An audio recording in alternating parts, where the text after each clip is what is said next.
이제 곧 그 결과가 나옵니다. 100% 국민 경선은 공천권을 유권자들에게 돌려주는 것입니다. 유권자의 권리를 우선해 둔 조국혁신당은 후보 공천부터 기성정당과 다릅니다. 지역마다 후보 유분리에 따라 공천 규칙을 상이하게 만드는 민주당과 다른 점입니다. 시민의 뜻으로 시민의 선택을 받은 후보가 당선 이후에도 시민의 힘을 받을 수 있습니다. 어차피 영광곡성은 민주당이 승리한다. 호남에서 경쟁하면 진보 분화가 시작될 우려가 있기에 민주당에 양보해라. 이런 말씀은 유권자들의 선택지를 좁히는 것에 불과합니다. 지방정치의 기득권만 공고히 하게 만들 수 있습니다. 조국혁신당이 이번 선거에서 당선된다면 가장 좋을 것입니다. 그렇지만 그렇지 못한다고 하더라도 조국혁신당의 등장으로 더 많은 선택지를 유권자들께 제공함으로써 더 좋은 지방정치를 이루는 것이 더 중요한 것입니다. 그렇기 때문에 조국혁신당은 도전하고 또 도전할 것입니다. 민주당도 조국혁신당도 지역을 위해 이번 선거에서 모두 월세살이를 하며 뛴다면 멋진 한판 승부가 아니겠습니까? 지역 주민들이 유권자들이 더 가까이에서 꼼꼼하게 어떤 정당을 어떤 후보를 뽑는 것이 더 좋은 선택인지 고민하고 또 고민한다면 이 또한 기쁜 일 아니겠습니까? 조국혁신당은 복성군에서 영광군에서 지역을 위한 더 좋은 후보와 정책으로 정정당당하게 겨루겠습니다. 누굴 뽑을지 유권자가 행복한 고민을 하는 선거. 윤석열 정권과 국민의힘이 감히 명함도 못 내미는 선거로 만들겠습니다. 언론님께서는 두 입장을 할 것입니다. 아직 그 공식 발표는 오늘 처음 하는 겁니다만은 이 말씀 드리고자 합니다. 처음 재보궐선거 대신 후에 처음 드리는 말씀인데 영광곡성의 군수를 뽑는 선거이다.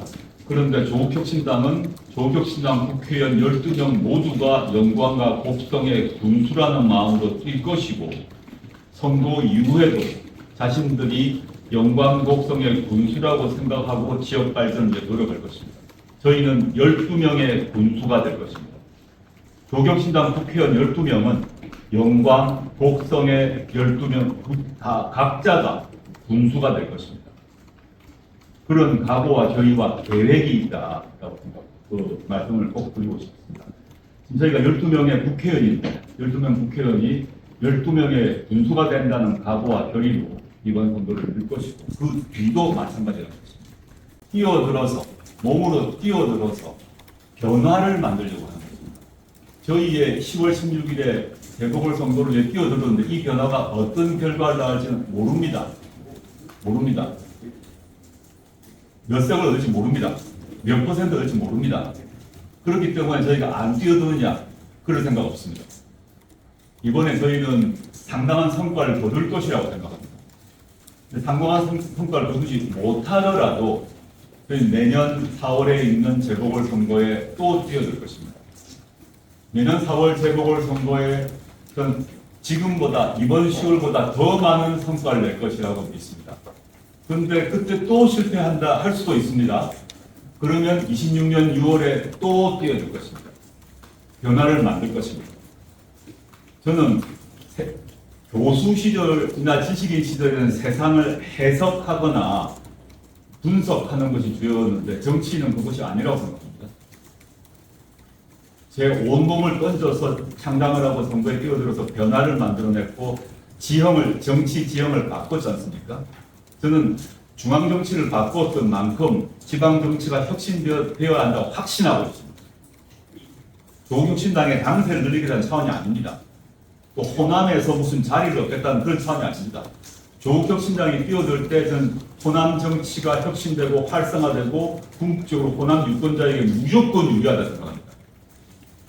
저희는 이번에는 자리가 안 났지만 내년 4월에 경북에서 재보궐선거가 난다면 무조건 낼 겁니다. 지난 총선에서 민주당은 대구 경선에서 후보를 못 냈습니다. 민주당이. 그럼 거기에 저희가 후보를 내면 안 됩니까? 예를 들면 반문해 보겠습니다. 민주당이 후보를 안 낸 지역 당연히 될 것입니다. 민주당이 후보가 약한 경북 지역에 저희는 못 낸 지역에는 당연히 될 것이고, 저희가 더 유리한 후보, 승산 있는 후보라 생각하면 험지 중에 험지라고 하는 경북에 다 낼 겁니다. 그래야 지역 정치, 지방 정치가 혁신된다고 믿기 때문에 이렇게 돼야 그 다음에 궁극적으로는 대선에서 범진보 진영이 이긴다고 생각합니다. 이대로 그대로 가면 대선 승리는 확신할 수 없다고 생각합니다.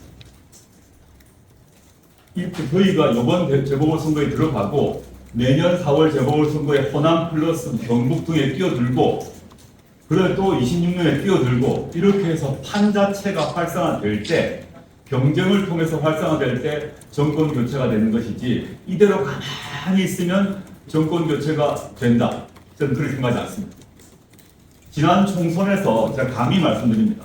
이것은 뭐 공개적으로 말씀드렸고 민주당의 주요한 저희 선배 친구들에게도 뭐 솔직하게 말씀드립니다. 지난 4월 10일 총선에서 조국혁신당이 없었다면 만들어지지 않았다면 등장하지 않았다면 현재 민주당의 의석이 현재 민주당 더하기 혁신당의 의석 즉 171 더하기 12였을까? 저는 감히 그렇게 그렇지 못했을 것이라고 생각합니다. 물론 동의하지 않은 분도 계실 겁니다.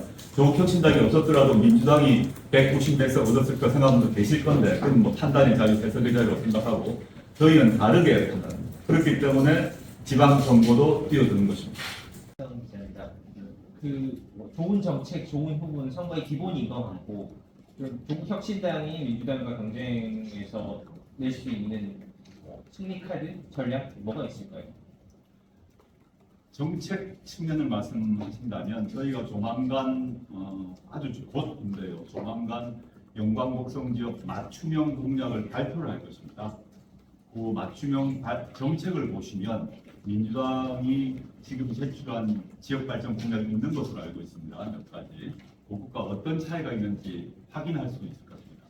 최근에 이제 많이 둘러보셨을 텐데 느끼시는 것들 분위기 같은 것들 좀 어떻게 느끼시는지가 궁금합니다. 그러니까 가장 처음에 가셨을 때와 비교해서 가장 최근에 오늘 갔는데 좀 이렇게 변화하는 그런 것도 좀 감지가 있으신지 궁금해요. 영광은 2번 갔고 곡성은 1번 갔고요. 조만간 또 이제 곡성, 영광을 계속 가게 될 것 같습니다. 오늘까지만 전제로 말씀드리자면 곡성은 비교할 수는 없죠. 곡성은 1번 갔으니까. 영광을 2번 갔기 때문에 비교를 하자면 일단 첫 번째 갔을 때는 영광 고속터미널 중심으로 이렇게 돌았는데 첫 번째 갔을 때 영광 국민들의 반응은 약간 놀라움이었어요. 당신이 어떻게 이렇게 왔느냐? 깜짝 놀라는 이런 약간 놀람, 또 반갑다. 이 정도 반응이 많았고 사진 찍자 뭐 이런 반응이 있었습니다. 언론에서도 들으셨겠지만 조국혁신당 대표가 직접 영광에 왔다는 것 그 자체에 대한 약간 놀라움을 반응을 먼저 보이셨는데 오늘 같은 경우는 다 봤더니 다 알고 계시더라고요. 제가 올 거라는 걸 알고 계셨고 조국혁신당이 후보를 낸다는 것도 알고 계셨습니다. 그 반응이 첫째는 그게 차이가 있었고 일단 조국혁신당의 존재, 이 선거에 참여한다는 그 사실을 인지도가 높아졌다는 걸 확인할 수 있었고 그리고 오늘의 반응을 하나 더 추가하자면 두 번째 더 중요한 부분이라 생각이 드는데 오늘 법성포 굴비 판매하는 굴비로라고 있는데 거기 상인분들을 좀 만났습니다. 그분들이 말씀하시는 게 지금 굴비 판매 현황이 어떠하다. 굴비가 잘 안 잡혀서 굴비 가격이 높아지고 그다음에 판매가 안 되고 게다가 최근에 젊은 친구들이 굴비를 잘 안 먹는다. 이런 설명을 거의 똑같은 내용이신데 하시면서 저희 보고 그 영광을 넓은 의미의 영광, 법성포를 포함한 영광을 위한 구체적인 정책이 뭐가 있느냐, 저희 거민들의 삶을 어떻게 개선하려고 하느냐를 물으셨어요. 그래서 제가 이제 설명드릴 수 있는 범위 내에서 설명을 드렸습니다. 그래서 그 두 날을 비교해 보자면 영광 국민들 같은 경우는 조국혁신당이 후보가 누군지 이미 알고 계셨어요. 두 번째 만남 때는. 근데 지금 저에게 물었던 거는 영광을 위해서 뭘 하려고 하는 건지 알려달라. 그런 얘기였었기 때문에 점점 안심.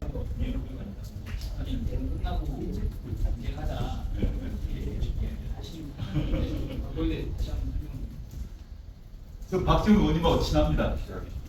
박지원 의원님이 왜 그런 말씀하신지 이해가 됩니다. 민주당의 중견 의원으로서 민주당의 이익을 위해야 되고 민주당 후보를 당선시키기 위해서 민주당 의원들이 노력하셔야 된다고 생각합니다. 그 점에 그런 말씀하신 거에 대해서 특별하게 제가 뭐 불쾌하거나 뭐 생각하지 않습니다. 네, 그런 말씀하시니 좀 이해가 되고요. 근데 제가 드리고 싶은 말씀은 제가 이미 입장문을 읽으면서 말씀드렸습니다만은 진보 분열을 얘기하는데 두 가지 점에 있어서 좀 맞지 않는 말씀 같다 생각합니다. 안 의원님께서 이런 말씀하셨더라고요. 그 말씀을 하시면서 이재명 대표를 대통령 만들 때까지는 단결하고 그 뒤에 경쟁하자 이런 취지신 것 같아요. 시간을 다셨더라고요.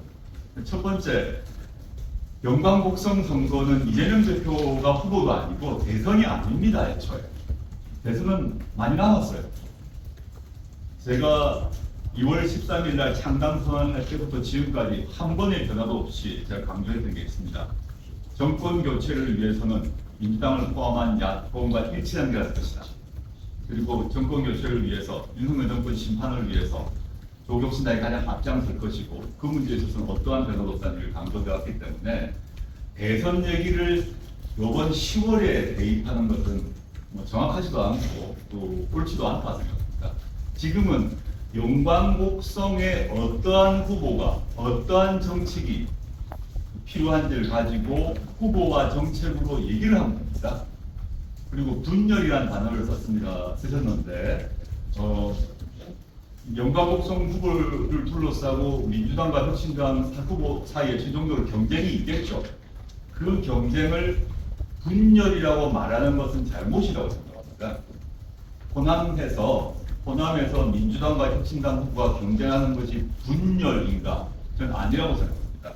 오히려 저는 호남 유권자의 선택폭을 늘리고 그 이전까지는 민주당이 후보를 결정하게 되는 그 후보를 선택하거나 투표 안 하는 선택밖에 없었다면 지금은 조국혁신당의 후보가 있으니까 비교 견적이 가능하죠. 어느 상품이 옳은 제대로 된 상품인지 상품의 질은 어떠한지 비교를 해보셔야 되는 거죠.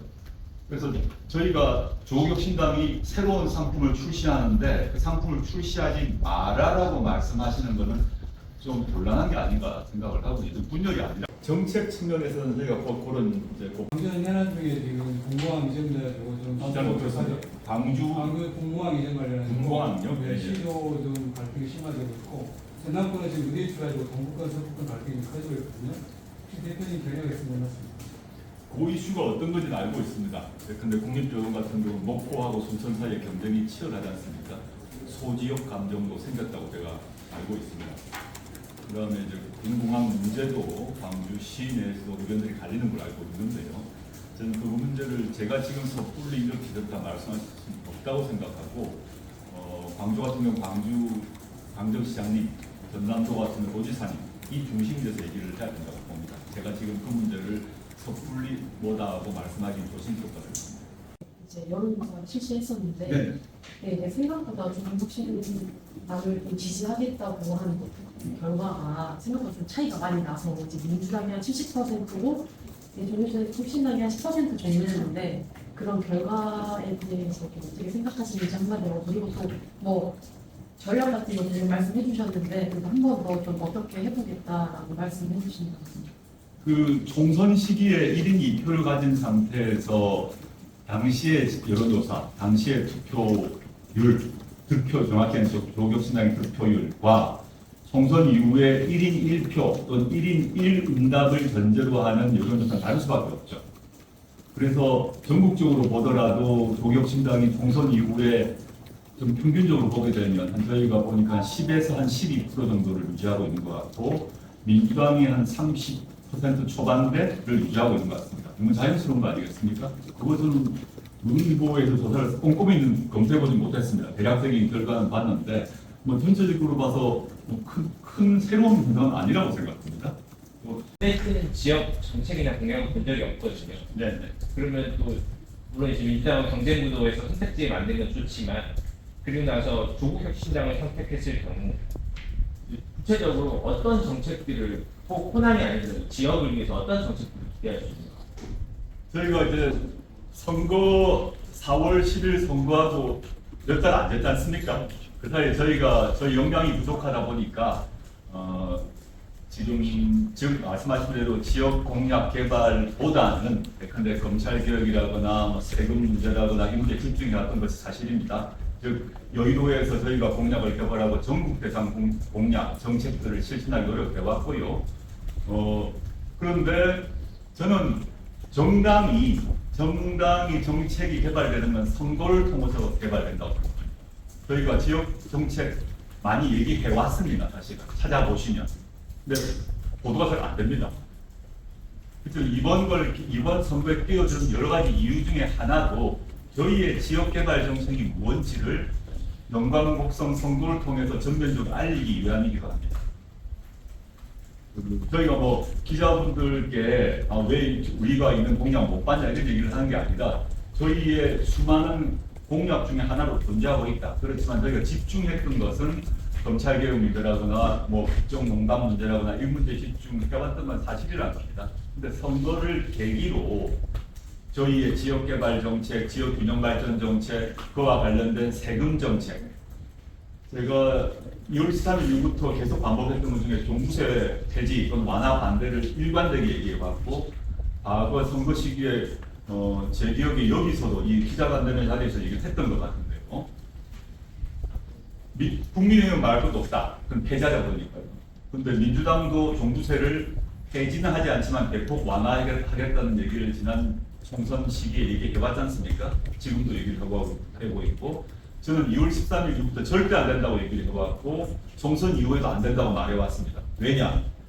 법상 대부분 서울 강남 지역에서 걷는 종부세의 70에서 8%는 법에 따라 지방 교부세에 따라 다 지방으로 갑니다. 종부세 완화 폐지는 지방으로 갈 돈이 없어지는 것입니다. 수많은 지역개발 공약들이 제가 보았습니다. 여러 당에서. 근데 그 공약들 이루려면 종부세를 폐지하면 안 됩니다.